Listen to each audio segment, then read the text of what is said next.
Khawai Samla nasionong Nongmensong kadong kaman Shillong.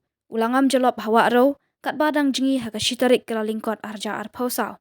Uni ubangam jalop latip kerteng kum uviki chatri balai pawai Snem karta. Laya tu ba ulalet bam khana Snem Thymmai shiparalok bat haga Jngi kai pengat ulangam jalop penban.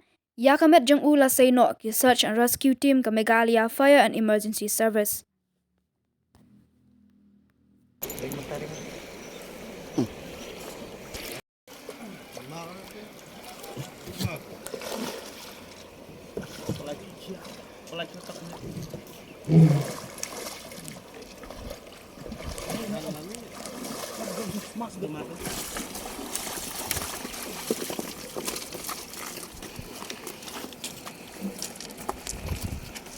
जैसा वो लाइन से आप लोग डिफ्लेट करके कोई सीधा कोई मूवमेंट नहीं होगा, सीधा नीचे नामेगा। ऐसा वो बॉडी का 5 फुट अराउंड में, ठीक है।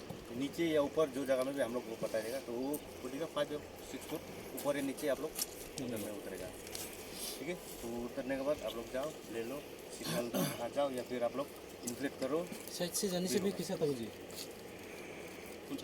ऐसा भी सकता है जाने के लिए, सीधा इधर से वो आप लोग अगर आप लोग बोलता है इधर से जाएगा, वो भी कोई वो भी कर देगा। जाने से अच्छा होगा नीचे नीचे से। वो नीचे नीचे होगा होगा होगा होगा वैसा भी होगा, ठीक है।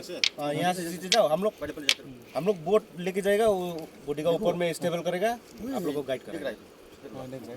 क्या होगा, अब जाओ।